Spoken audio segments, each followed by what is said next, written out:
All right, I'm going to set the button to go live. I'll let you know when you're ready. Okay, thank you. You are now live. Thank you. Good evening. My name is Conrad Hittner. I'm the chair of the East Lansing Zoning Board of Appeals. This is the July 7th, 2021 meeting of the East Lansing Zoning Board of Appeals. The board is composed of 7 citizen volunteers appointed by City Council. Our secretary this evening is Mr. Peter Menser of the city's Planning, Building, and Development Department. Our charge is to hear appeals from provisions of the city's zoning code, Chapter 50, and to grant variances when warranted using procedures and criteria detailed in the code. The code specifies that 4 affirmative votes are required to grant a variance. Since 4 affirmative votes are required to grant an appeal, the absence of 1 or more members of the board could affect the outcome of an appeal. That actually applies in this evening's case. We have 5 of our board members present for this evening's meeting, so we're short 2. The board will grant a continuation of an appeal to a subsequent meeting if all the following conditions are met. A, fewer than 7 members of the board are present and voting on the appeal. That's what's going on tonight with only 5. And the appellant affirmatively states on the record the desire to continue the appeal prior to the deliberation. The appeal shall be continued at the next regular meeting of the board unless an alternative time is agreed to by the board and the appellant. Our procedure is to first review a written staff report with Mr. Menser. Then we hear an appeal by the applicant. Next, we review written comments on the appeal. After that, we listen to comments from all who wish to speak on the record or speak on the appeal. Each speaker is required to provide their name and address for the record.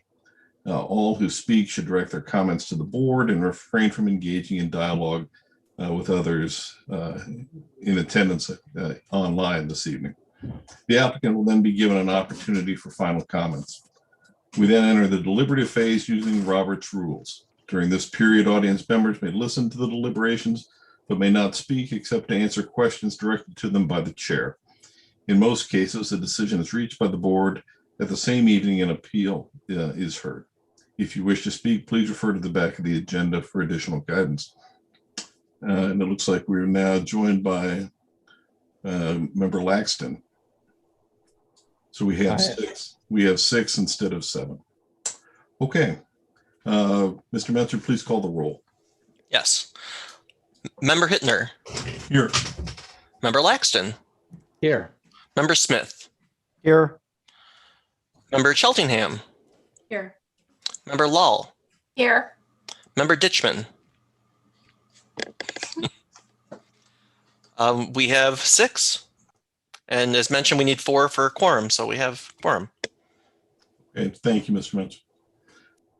All right, you all have seen the agenda. Can I have a motion to approve?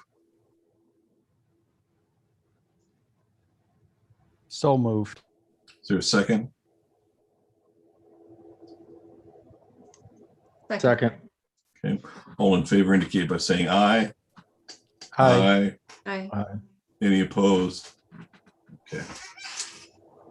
You've all been previously given the minutes of our last month's meeting. Are there any additions, corrections that need to be made to that document?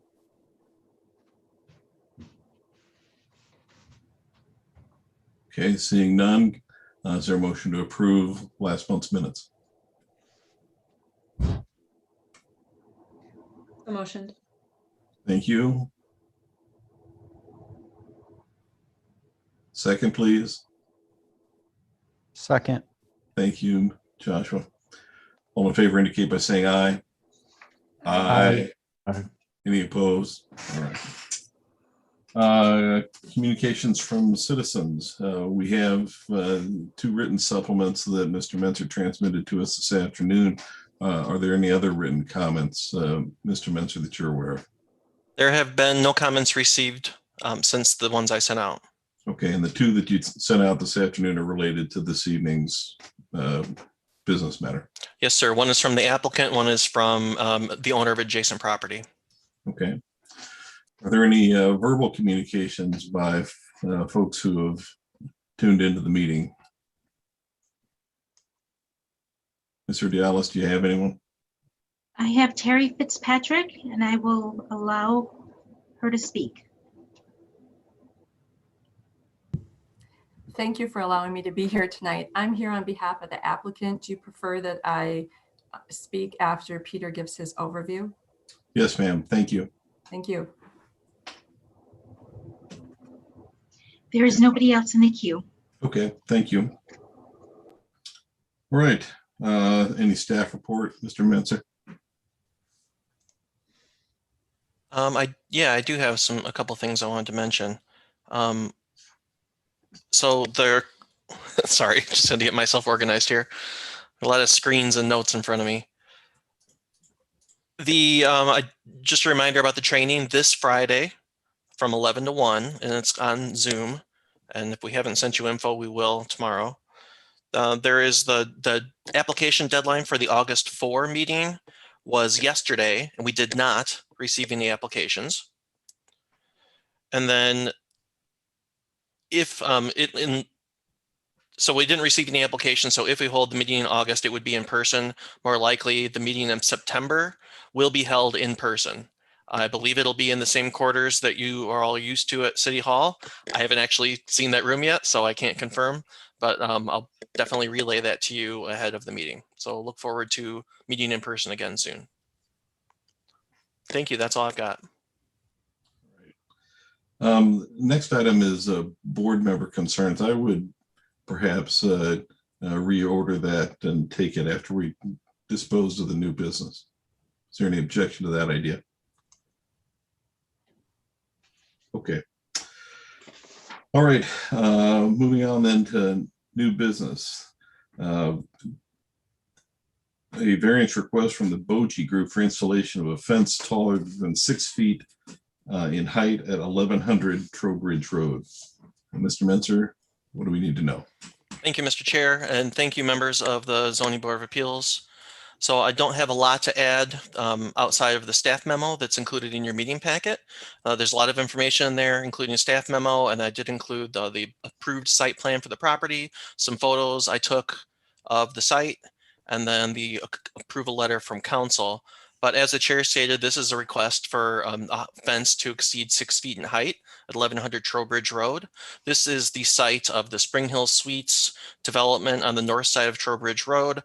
Accompanying that building is a one-story multi-tenant commercial building with a drive-through window. Those projects were developed or constructed in 2019, and the property is bordered by Red Cedar Elementary School to the north, the Arbor Forest Apartments to the west, and then a multi-tenant commercial development to the east. So really this revolves around some conditions that City Council put on the project back in 2017. There were two conditions related to screening the commercial development from adjacent residential properties. One was a condition for the construction of a fence on the north property line. And if you've been to the site or if you've seen the photos, that has been built. One was related, and then the other condition was related to the replacement of an approximately 58-foot long wooden fence that was on the northwest corner of the site, spanning the brick wall on the west to the new wall on the north. So the condition from council when the special use permit and the site plan were approved was to replace that fence with a 6-foot tall brick or concrete wall that would connect those two walls, one on the west and one on the north. So when the property, I'll let the applicant explain the details, but when the property was developed, that condition was not met. The fence that was placed on the site is approximately 8 feet tall and it's made of wood. It ranges in height, but at its tallest is 8 feet, 8 feet tall. And so when that was constructed, that fence was installed there. It is made of wood, so it doesn't meet that condition. It is taller than what would the city's zoning ordinance would allow, which allows a maximum of 6 feet tall. So really the request tonight is just related to the related to the height of the fence. The applicant actually met with the Planning Commission. They're currently going through the process of requesting modification to those conditions, which would remove that condition related to the material of the fence. So they actually had a public hearing with the Planning Commission. It's meeting June 23rd, and they're expected to come back for a recommendation on July 14. And then from there, that request would go on to City Council. These are two independent requests, one for the height that will be determined by the ZBA tonight, and then one that will go on to Planning Commission and Council related to the material of that fence. So if the Zoning Board of Appeals does not grant the variance for height, then it would have to be, that fence would have to be lowered in height to 6 feet to meet the zoning ordinance. I'm available to answer any questions you may have. And also the applicant, as indicated earlier, is on the call here and available to answer any, to further explain the request and to answer any questions. Thank you.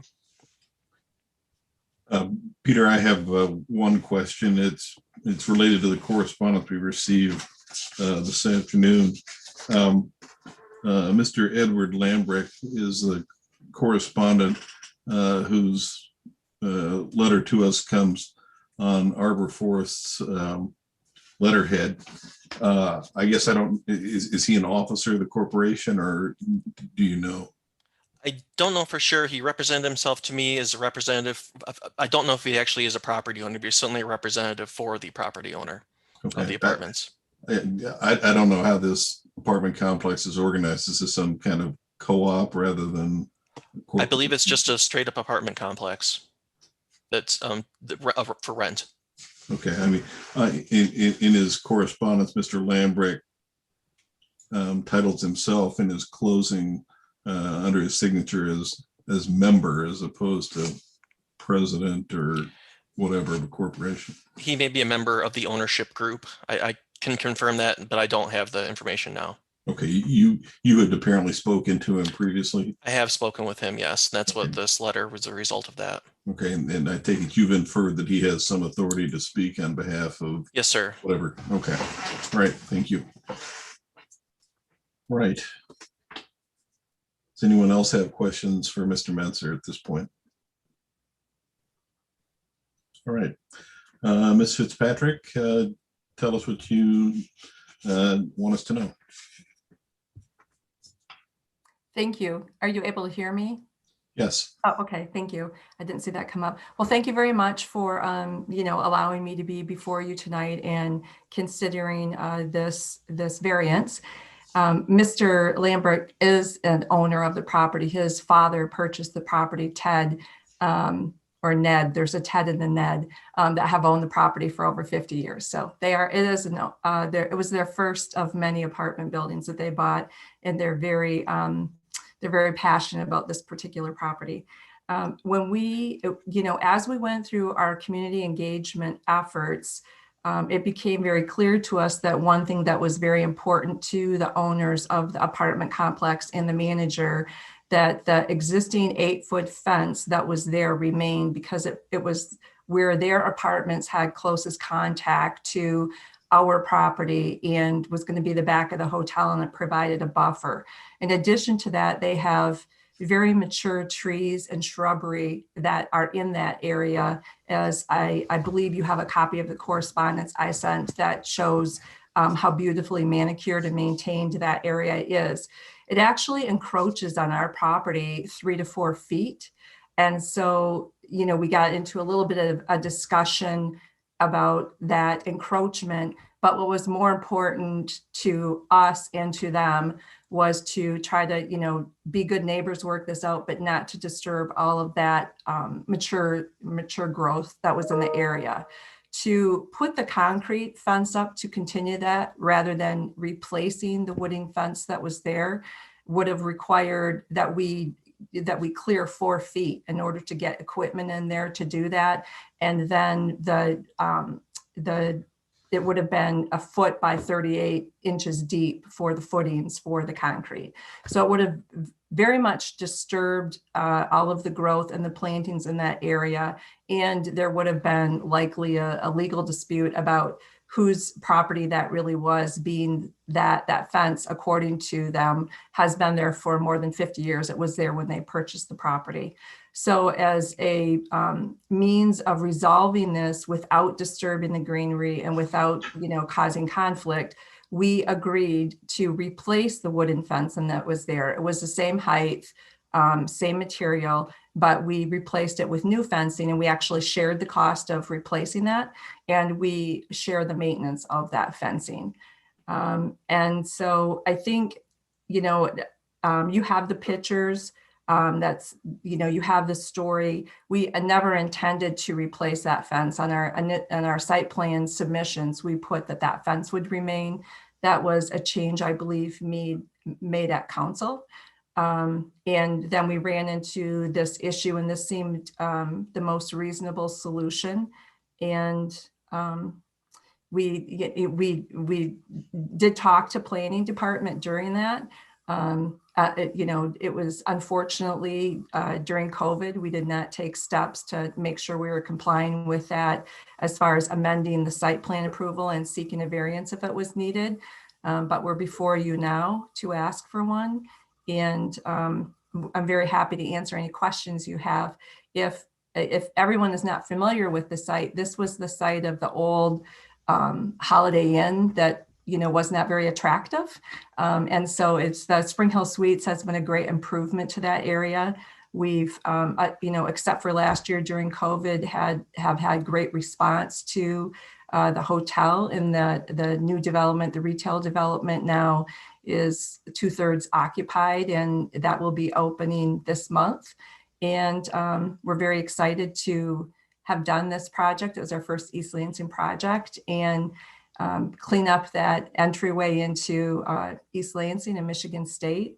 And we hope that we can work this out to a very amenable solution. So thank you very much for your time and your consideration.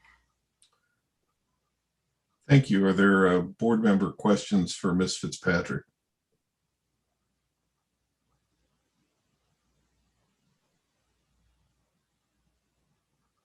Okay, well, I have one or two if I could. Ms. Fitzpatrick, the fence that's been, I guess, rebuilt, is it located precisely where the old one was? Yes. Okay. And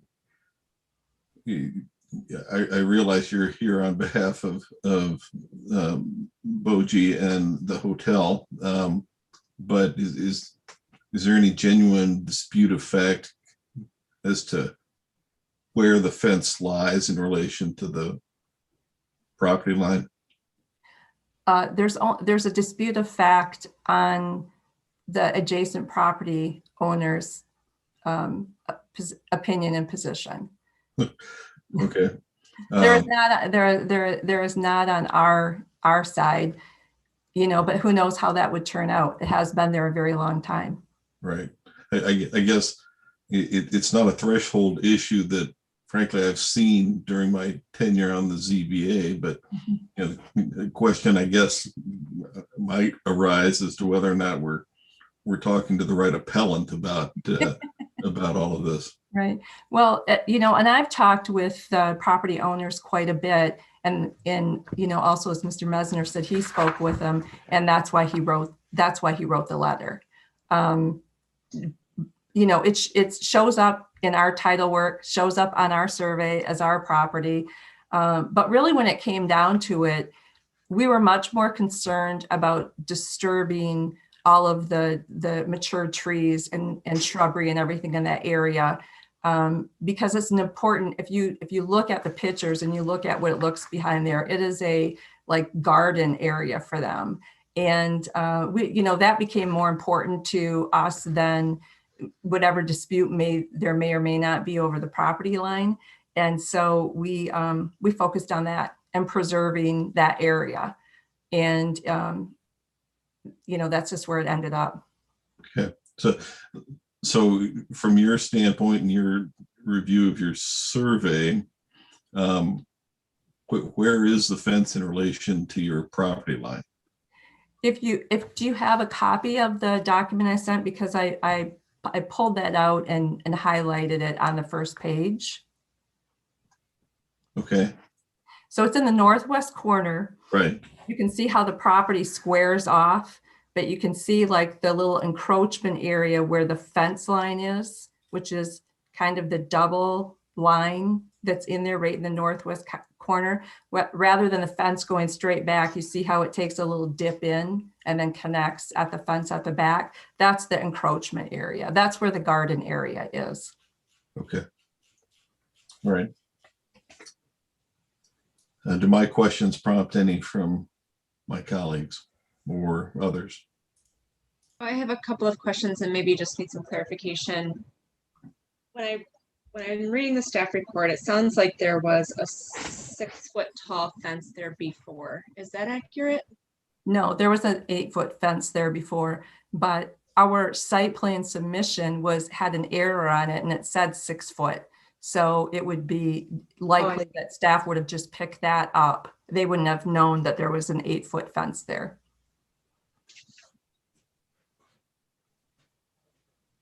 And the 8-foot fence had been there for how long?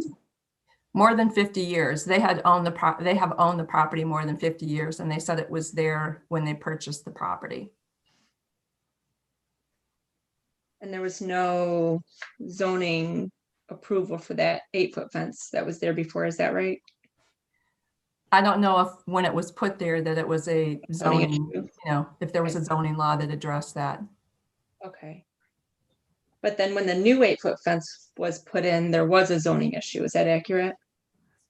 That's correct. Yes. Okay. That's correct.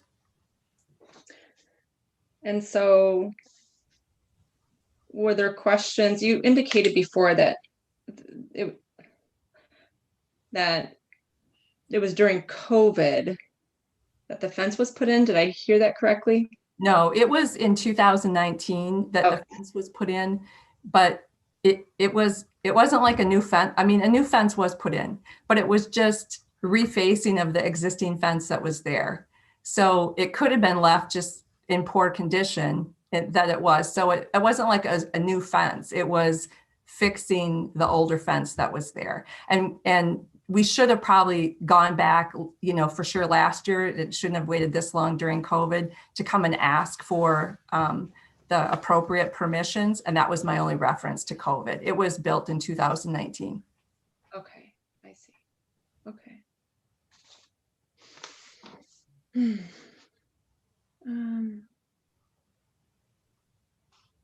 I have a question. Ms. Ditchman? Is there for the applicant, is there anything about that specific area that doesn't allow a 6-foot fence but allows an 8-foot fence? No, there's nothing about that area. That is very much at the request of the adjacent property owner, because that's what they had there before.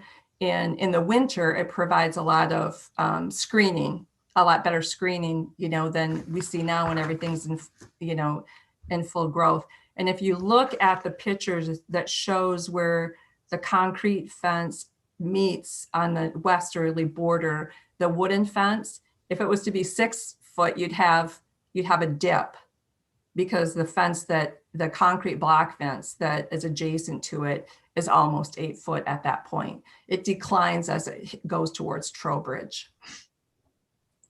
And this might be a question for Mr. Menzer, I'm not sure, or the applicant, but this condition 15 on the site plan, did it say fence at the same height, or did it say 6-foot fence? The condition from council was a 6-foot fence. Okay. That's it, thanks. Other questions from board members? Okay, I have one more myself for you, Ms. Fitzpatrick. As a practical matter, the wooden fence, assuming that the planning commission and or council let you retain those materials, would be a small matter to reduce in height from a strictly practical standpoint. Am I right? I would have to talk to a fencing contractor about that.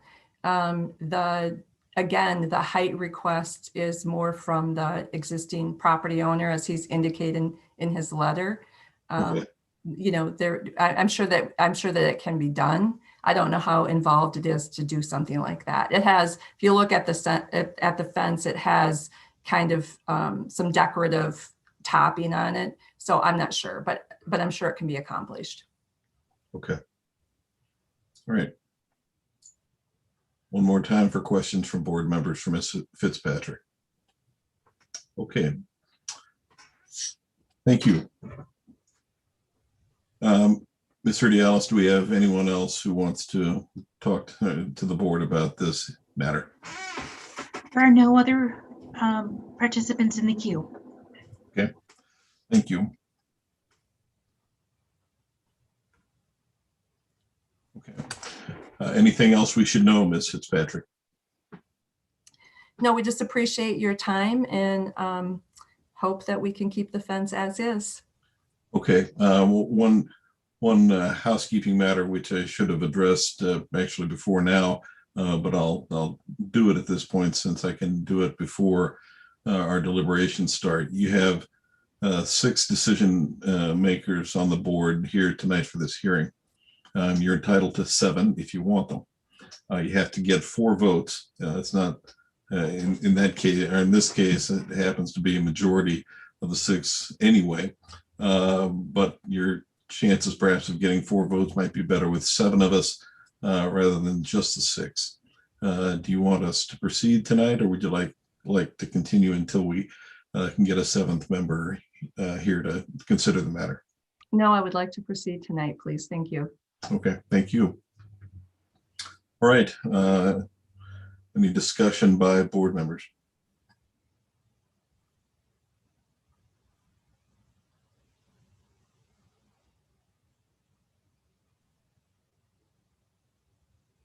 All right.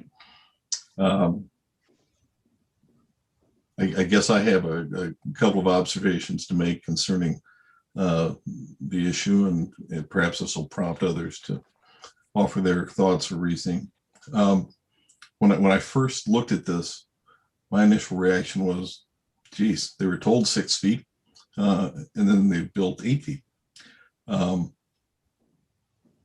think it's, as a practical matter, probably possible to bring the wooden fence into conformance with what the Planning Commission, City Council had told them to do at modest expense to either them or the adjoining property owners. Based to some extent on recent actions this board's taken with regards to their fence requests, my initial thoughts were to be fairly rigid, I guess, about insisting on a 6-foot fence. That's what the ordinance calls for. I don't see, frankly, that any of the special conditions set forth in the ordinance are necessarily met, or at least arguably aren't. But I guess when I think of the ordinance limiting fences to 6 feet in height for back, I guess, and portions of side property lines, it seems to me like the intent of that is to keep, or is to prevent sort of stockade-like streetscapes or property divisions, particularly in residential areas. There's no distinction made in the ordinance between residential areas and commercial areas. Here we have 2 essentially commercial properties. So it applies. On the other hand, this is an 8-foot fence that appears to have been there for a long time. And so in the ordinary course of business, it would probably be just grandfathered in. I can't tell, frankly, from what we've heard, whether this fence has been completely removed and replaced with an 8-foot replica, or whether we simply fixed up an existing 8-foot fence to a nicer, more presumably enduring standard. But it's without argument, I think, that where this thing is not anywhere proximate to the public streetscape. Tucked in behind the hotel, frankly, tucked in behind most of this apartment complex, it's simply not something that, from a sort of policy standpoint with regards to fencing generally, matters much in terms of aesthetic appearances. And in this instance, we have controlling property owner who's probably indifferent as to the height of the material of the fence. They'd probably like to stick with what they've already done from sort of a practical and economic standpoint. But apparently the height of the fence does matter to the adjoining property owner who thinks their tenants have benefited from its longstanding height. I'm comfortable, I guess, distinguishing the facts of this case from those that we've heard recently in that respect alone. So that's where I'm coming from when we consider granting the variance request. Mr. Smith? Oh, you're muted still, Joshua. Right, there we go. I think the problem here is that if the variance were granted on those grounds is that it would effectively be contrary to the plain language of the code.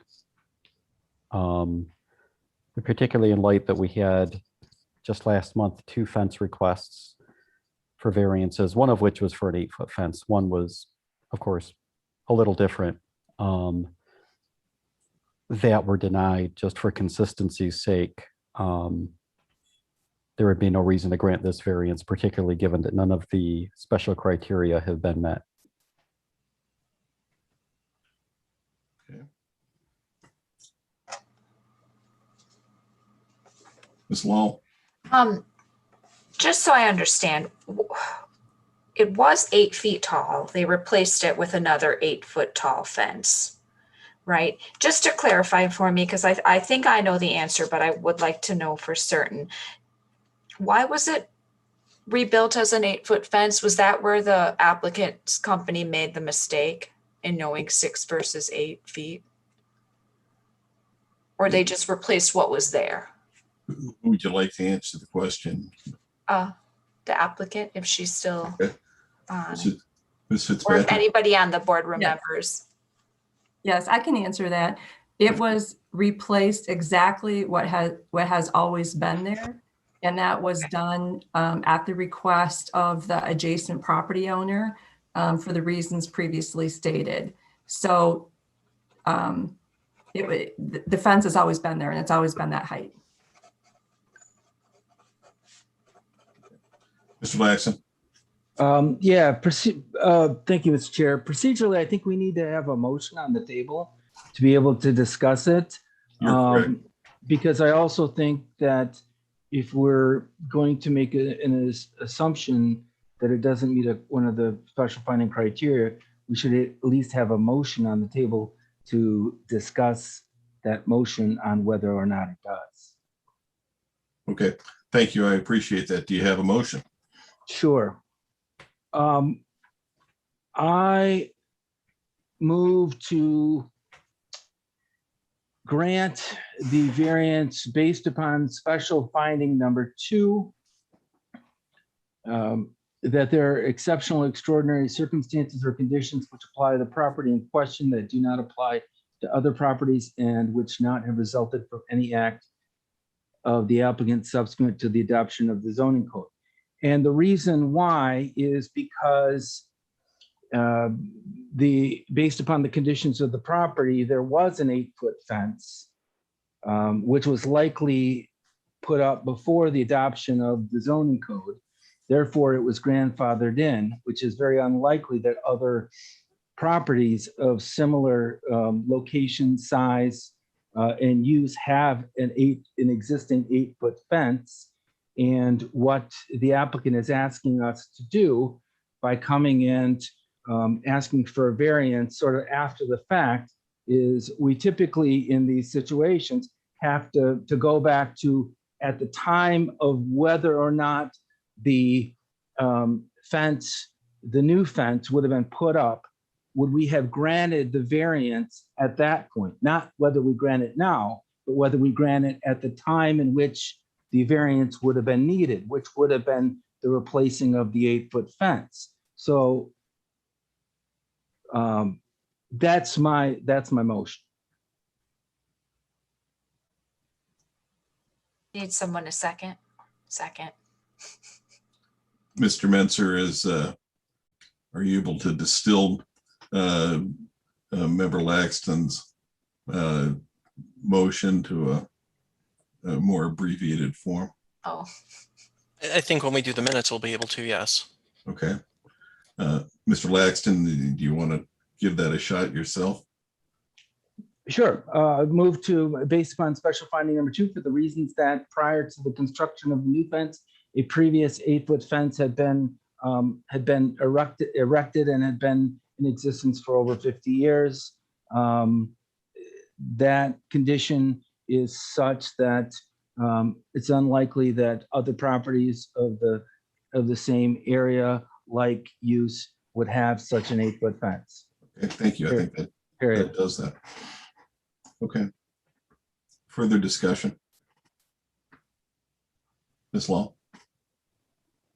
so the issue of a new fence. Okay, so I'm concerned about the trees and the landscaping being damaged. Is that if we were to have them obviously take the fence down to 6 feet? Is that what the neighboring apartment owner is saying? My I don't understanding know is if Ms. Fitzpatrick can answer that. I did read the letter, but I want to discuss that because what I'm trying to understand is, was the landscaping damaged, destroyed, disrupted? And I understand the beauty of old trees. It takes a long time and things get more beautiful as they grow. And it's work to maintain that, But when the fence was rebuilt in 2019 at 8 feet, was there damage to the landscaping done at that time? Not to my knowledge. Excuse me, through the chair, may I respond to that? that's fine. Go ahead. Not to my knowledge, there wasn't damage. The damage would have more occurred because as a result of the material change, the adjacent property owners' concern with lowering that fence is that in addition to it always having been there, when in the fall and winter, spring, when the leaves aren't there to kind of create that screening between the hotel, which is very close in that corner to their property, the 8-foot fence just creates more screening for them in that area. And you can see, as I said, the concrete fence that goes up to that is almost 8 feet high. So it's kind of a continuation of that higher fence to create that screening in that area. So had it been rebuilt at 6 feet, there Yeah. wouldn't have been any damage or destruction to the landscaping? I can't answer that there wouldn't I have. thought that's what he was saying in the letter, and I don't quite understand how that would have happened unless you're talking about vines. And I don't want to get into the weeds on this. Weeds, talk about landscaping. But I was just curious what he meant by that and what your understanding of that was. No, my understanding is the equipment that would need it, and then the foundational work that would be needed for the concrete fence would have gotten into the roots of the trees and the roots of the mature shrubs and everything. And so they would have destroyed them. And some of them would have just been in the way, like they would have had to be removed. Okay, that helps me understand. Though there are concrete posts that you do put in for fencing. I understand it's not as much, obviously, as with what would be used with a full concrete fence. Okay, that's what I just wanted to have an understanding of that. That's right. And they were replaced in the exact same place, like everything's the exact same that it was before. So there was already existing material. Okay, so they laid the posts where the previous posts were, so there's no other disruption. Okay, Right. I understand. Thank you. You're welcome.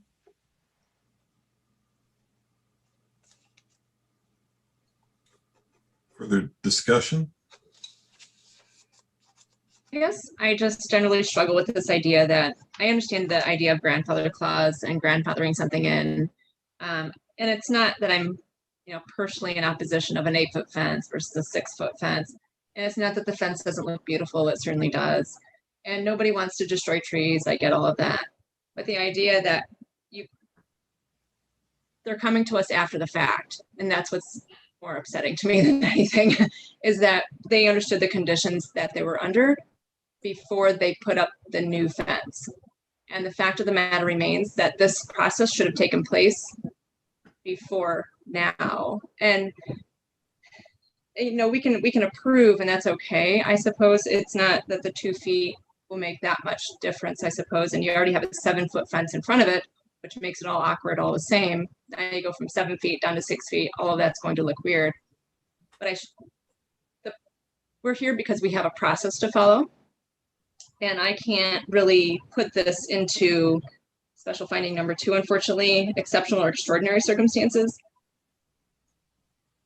I'm just struggling with approval for those reasons, that this is coming after the fact, that I can't really fit it in, in my mind under extraordinary or exceptional circumstances. Yes, it could have been grandfathered in, I suppose.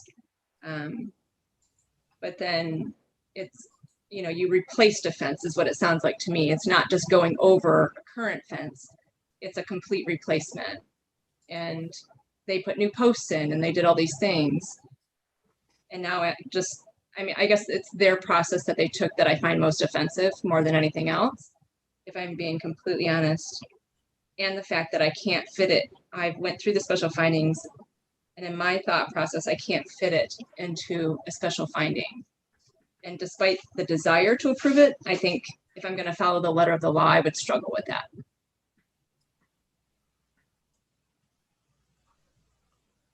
Other comments?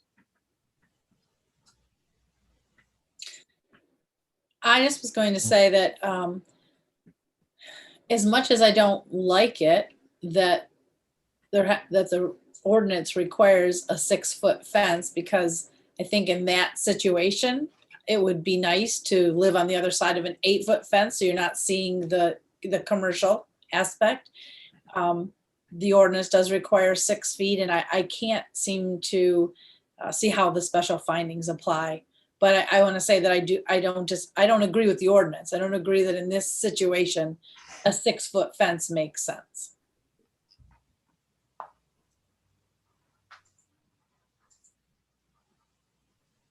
I'll partially echo that, particularly in light of last week where we denied an 8-foot fence. I just don't see the special requirements being met here. I mean, had the old fence been untouched, it clearly would have been grandfathered in. I mean, we don't know when it was put up, if they had a variance, or if the zoning code even existed at the time when it was put up. And it sounds like the fence is older than I am. The old fence that was. But here, they put up a completely new fence that clearly does not conform with the zoning ordinance. And for consistency's sake, and I'm not a fan of the 6-foot fence limit, I think that there can be intelligent exceptions to that.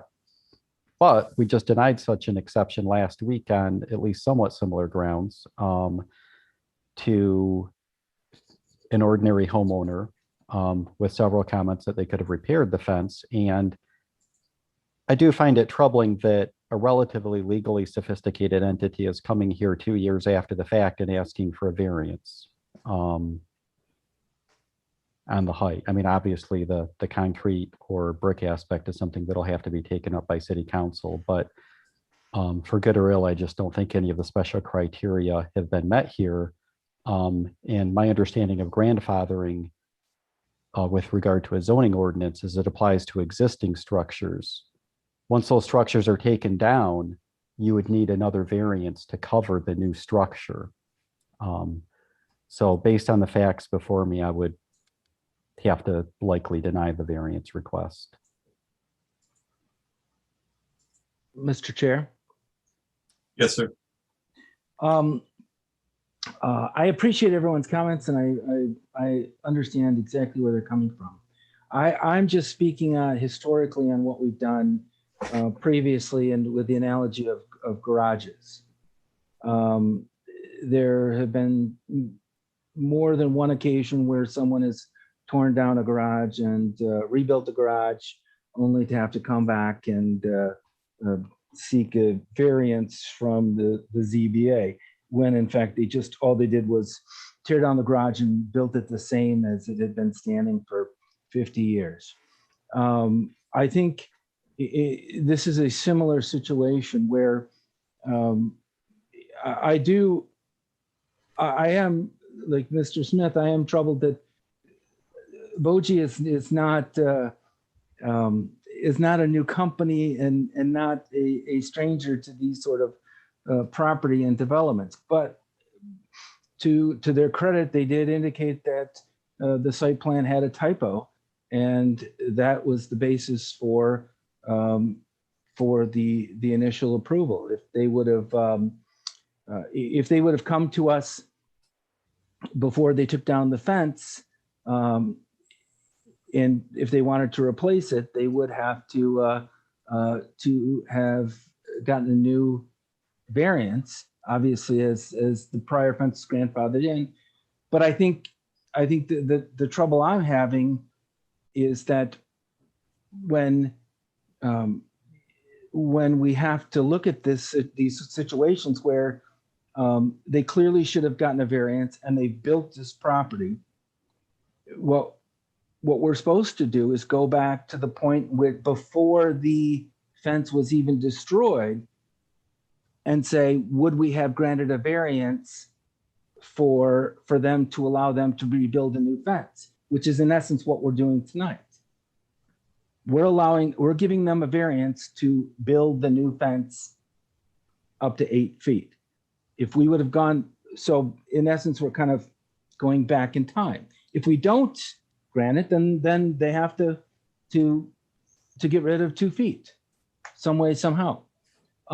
So I think from that perspective, and if I look at what would I have done if they would have come to us prior to replacing the fence, would I have granted it? And I think, Mr. Smith brings up another point as far as we didn't grant 8-foot variances in the last meeting, but there is a key distinction here, is that in this situation, 8-foot fence had already existed for 50 years. And this wasn't a fence that affected the public. Whereas if it was a fence facing the roadway, that would have had some sort of public effect. In this situation, my understanding is a fence between the Boji, their commercial property, and the adjacent apartments. So that there really isn't the dynamic of why we would need the 6-foot fence there. So, I understand everyone's concerns and I appreciate them, but I'm going to be voting yes, because that's what I would have done prior to the replacement of the fence, based upon the particular facts in this case. And I do believe it does meet special finding number 2, because the circumstances that we would have found ourselves back then was an 8-foot fence existing 8-foot fence that was put in prior to the zoning ordinance. And that is an unusual circumstances, just based upon our history as I've been on here. So for those reasons, I'm going to be voting yes. Thank you. I have a question, frankly, for Mr. Laxton, or for other board members who might want to weigh in. Would I be wrong in thinking that special finding 3 might apply in this instance, that such a variation is necessary for the preservation of a substantial property right possessed by other properties within the same zoning district, i.e. the enjoyment of an 8-foot fence, which the apartment building has had, the adjoining property apartment building has had for a half century. Is that in and of itself, I think arguably that would have been a basis for granting the variance before the fence replacement, repair, however you want to characterize it, work was done. Is that a basis, an alternative basis to the one which Mr. Laxton suggested? I don't read that. I would love it to be, but I don't read special finding 3 that way, because I think the special property right is the property right of the applicant, not another property. So it's that they are losing that right. And the property, they're not the ones that need the 8-foot fence. It's really the other properties. That's the way I read it. That's the way I would interpret that. I would concur, but I think a wise man once said to me many years ago on this panel, the special finding exists when you have at least 4 members that agree. All right. Other thoughts?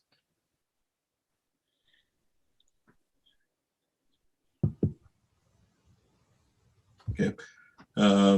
Ms. Fitzpatrick, we're kind of beyond the point of input. What is it you think we need to know?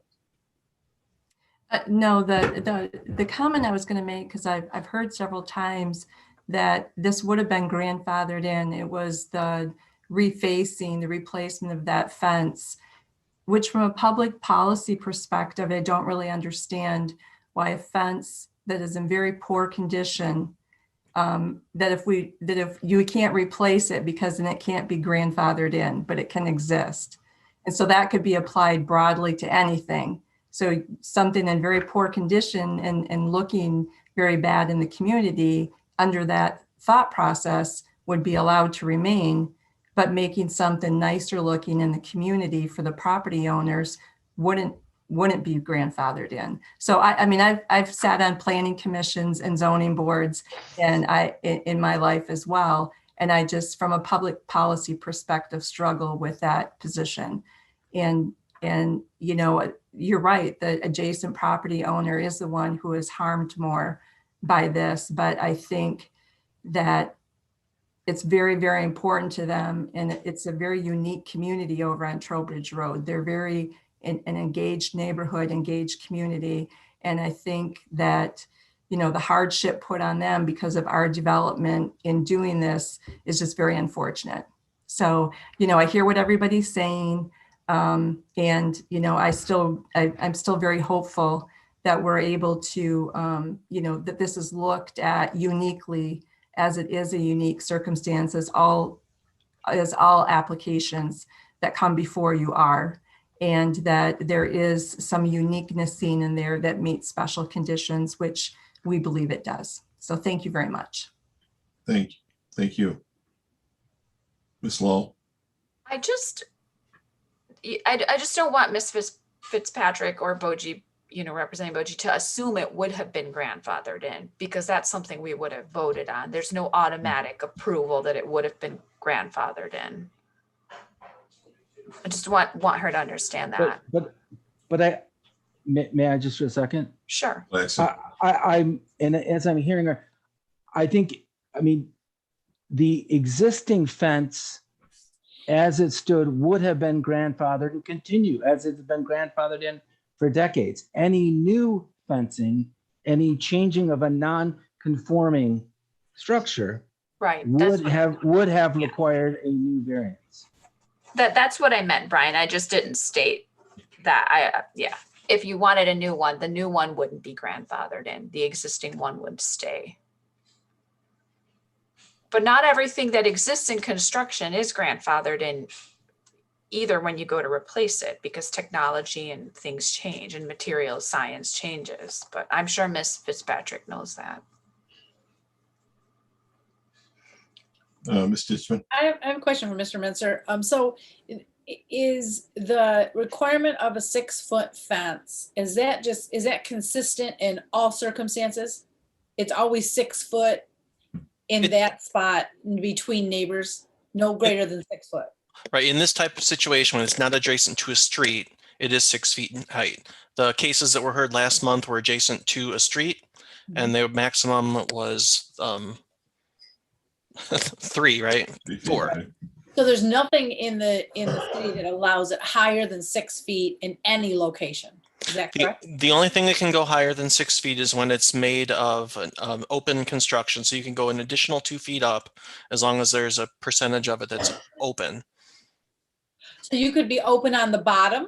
On the top. The top 2 feet have to be of open construction. Oh, okay, okay. Like Like a lattice. lattice. Right. Right, okay. Ms. Tilton, ma'am, you had anything else? Sorry.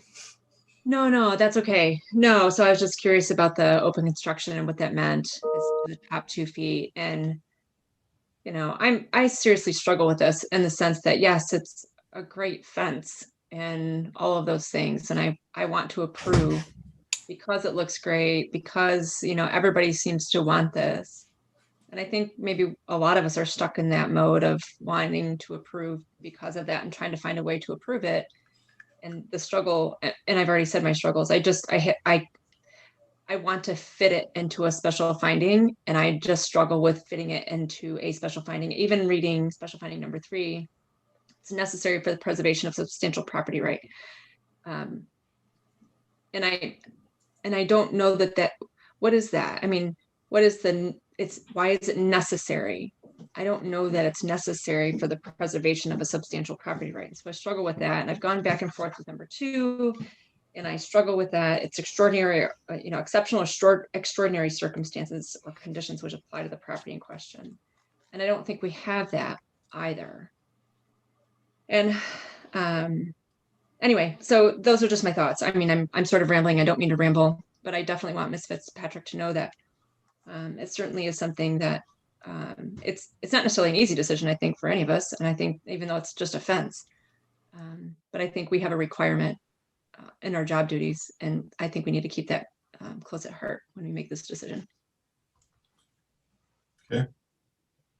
I guess my observation, and I don't know that this is helpful or dispositive for anybody, but I remember what what the old hotel looked like that used to be on that property. I can imagine without, I think, testing credulity or stretching it at all, the reason for an 8-foot fence there was perfectly reasonable from the standpoint of the neighboring property owners at the time it was probably put up. And it didn't, the appearance of the adjoining property, the old hotel, didn't get better over time. This new structure, revised structure, rehabilitated structure, however it's most fairly characterized, from the standpoint of those same apartment dwellers, serves the same purpose. The Bojis have built a nice hotel. There's not, I certainly have no argument with that. But their interest in having their life and lifestyle screened from those of the adjoining business, I think, remain. I'm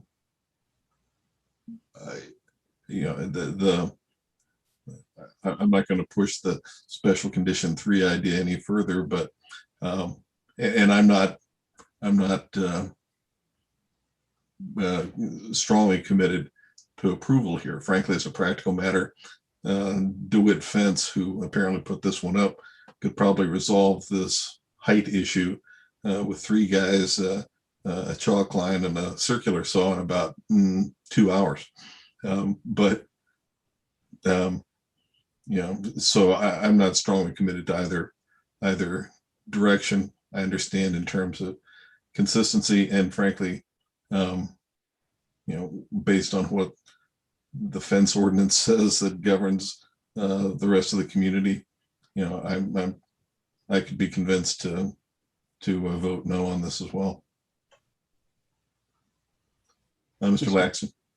May I ask you a question of Mr. Menser? Yes. Mr. Menser, I don't mean to put you on the spot, and I know you're fairly new, but do you know how many 8-foot fence are in existence in this general area that we're talking about? I don't at all. Sorry, I'm not familiar that there are any whatsoever, but I'm also not, I couldn't tell you that there aren't. So I really don't know. Okay. And as a practical matter, the height of a fence is kind of, when I was out there looking at this scene the other day, there is a little subjectivity to that.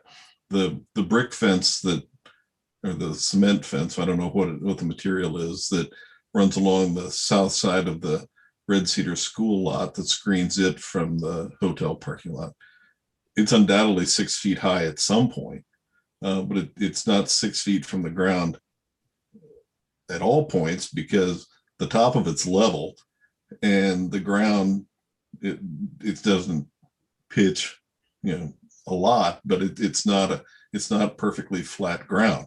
And so by the time you get to the west end of it, as Mr. Patrick has indicated, that fence itself is taller than 6 feet at that northwest corner of the property. I didn't take my tape measure out when I looked at the wooden fence. So I don't know, frankly, what it measures, and it may vary in a similar manner along the 53 or 58 feet, whatever it is. The concrete block fence that runs along the west side of the property, part of that may be just a wall. Most of it is the back wall of the apartment complex carports. I think there might be a little office or storage space in that structure, but most of that brown block is the backside of the carports that provide shelter for the tenants' automobiles. So that, its height is a function of that structure's design. All right. Any further discussion? All right. Mr. Menzer, why don't you call the roll? Will do. Member Hittner. Yes. Member Laxton. Yes. Member Smith. No. Member Cheltenham. No. Member Lal. Yes.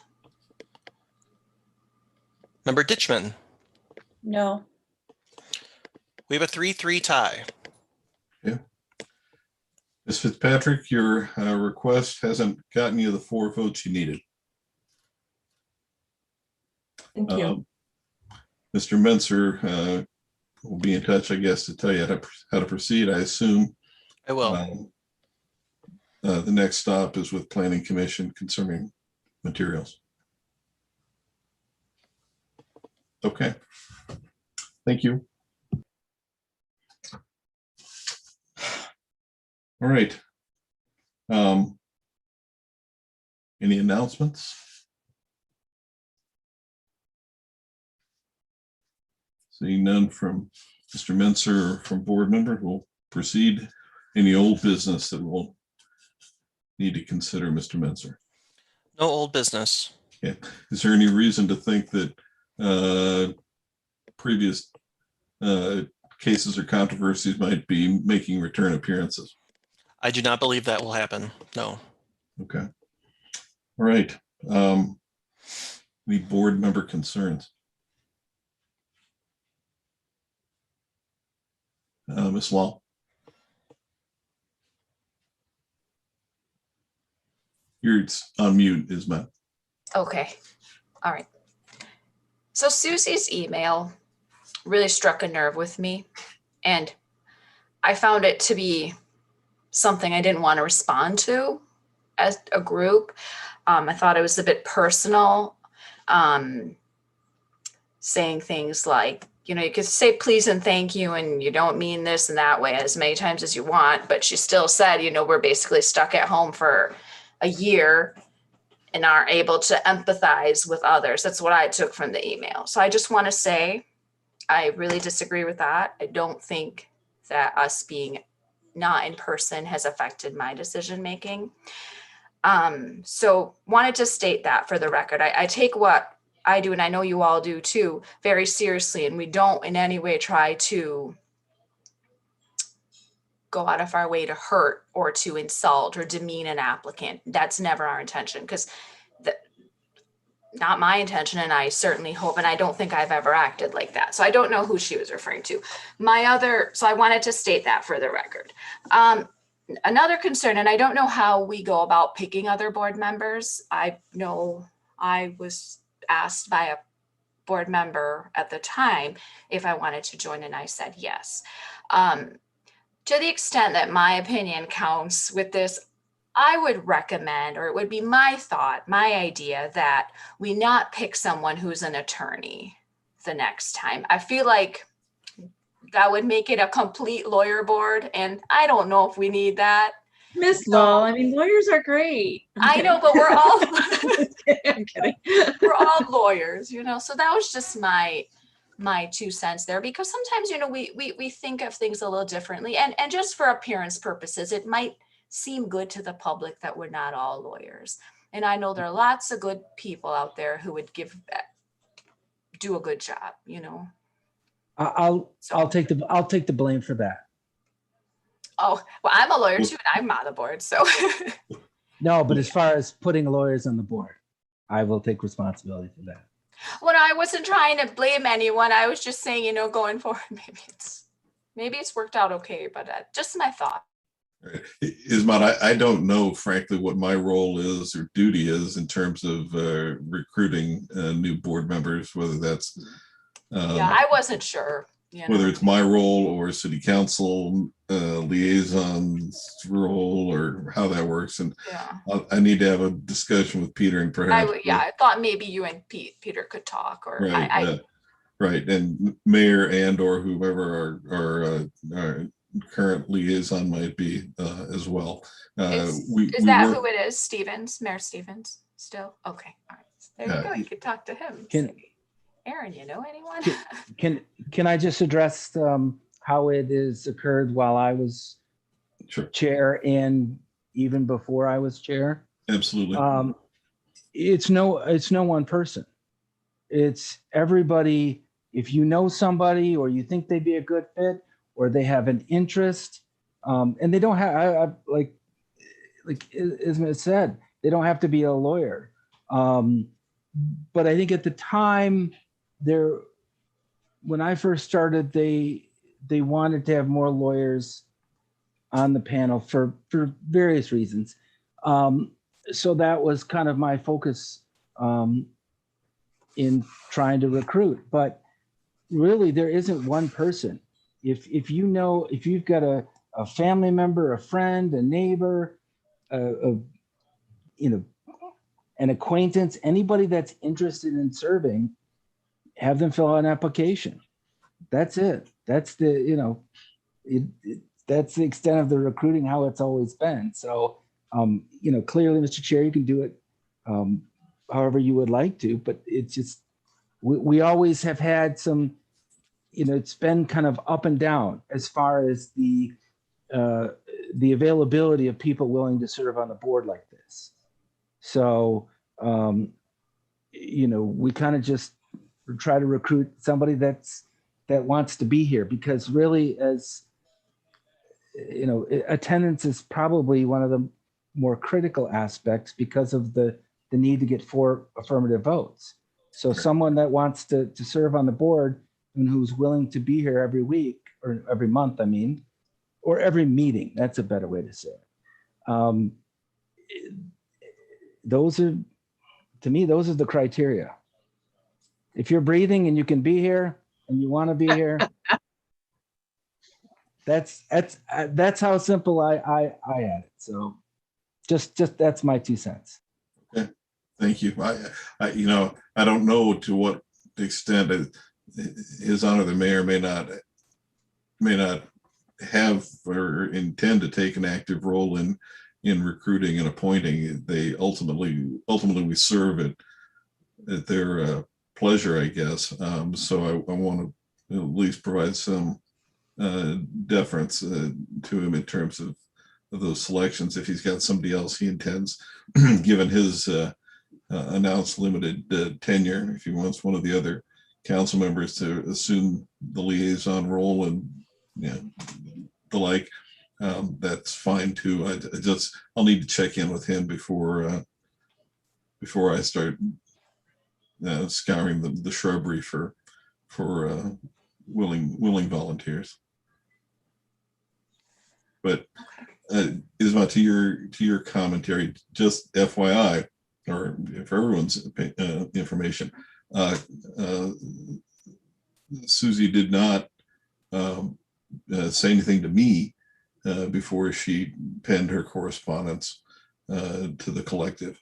And she didn't take up my invitation to talk afterwards either. So what you have in her correspondence is, as far as I'm aware, the entirety of the reasoning and rationale.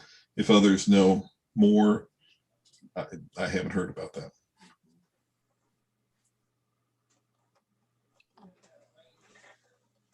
Okay. I'll ask around if I know of anyone who may be interested. I don't think I do though, but see. Well, I still am licensed in 2 jurisdictions, but I haven't practiced recently enough to be immersed in the subculture. So while I would contend that I could probably spit in any direction and hit a lawyer in East Lansing, I'm not in a position to recruit folks on the basis of personal familiarity, apart from actually a number of the folks on this panel already. So yeah, extend invitations if you think there might be people out there. And we can obviously hobble along with more or less 8 appointees, but it'd be nice to have a full crew given tonight's performance of our reservists, etc. So, okay. Anything else? All right. Can I have a motion to adjourn? So moved. Second? Second. All right. All in favor? Aye. Aye. Okay. We're done. Thank you. Bye. You bet. Thanks, a good night. everyone. Have a good Buddy. night. See you Friday. Bye. Thank you. Yeah. See ya.